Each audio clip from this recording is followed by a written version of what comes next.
ভাপা বানাবো। তার জন্য আমি সাদা সর্ষে, কালো সর্ষে আর একটু পোস্ত আর 2 কোয়া রসুন দিয়েছি, দিয়ে পেস্ট করে নিয়েছি। রসুনটা দিলে একটু সুন্দর টেস্ট হয়। আর দইটাকে আমি মিক্সিতে ফাইন করে ফেটিয়ে নিয়েছি। তো আমি দিয়ে দিলাম সর্ষে বাটার মধ্যে দইটা দিয়ে দিলাম। 5-6টা কাঁচা লঙ্কা চিড়ে রেখে দিয়েছি, দিয়ে দিলাম।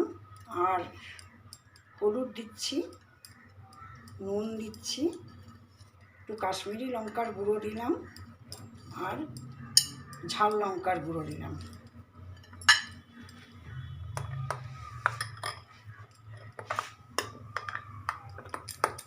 এবার আমি সর্ষের তেল দেব। যেহেতু ভাপা সেই জন্য সর্ষের তেলটা একটা পরিমাণ দিতে হবে। গরম ভাতের সঙ্গে বেশ ভালো লাগবে, ঝাল ঝাল তেল তেল খুব সুন্দর লাগবে।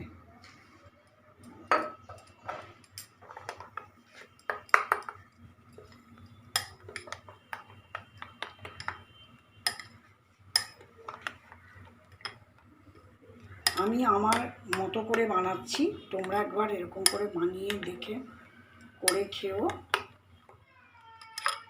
হবে। সেই জন্য আমি জল গরম করতে দিয়েছি, এটা স্টিমে। এরপর আমি একটা পাত্রে ঢেলে বসাবো। আমি ঢেলে নিলাম পাত্রে।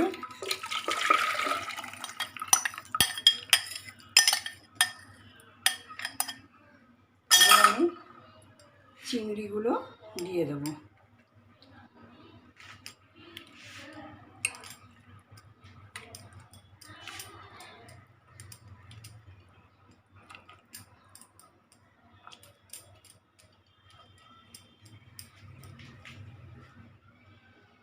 এবার আমি গরম জলের ওপর বসিয়ে দিলাম পাত্রটাকে, দিয়ে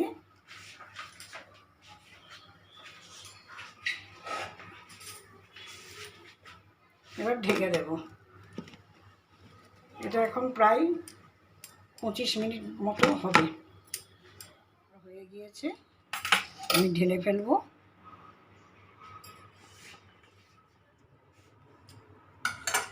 হয়ে গিয়েছে আমার, আমি ঢেলে ফেলছি।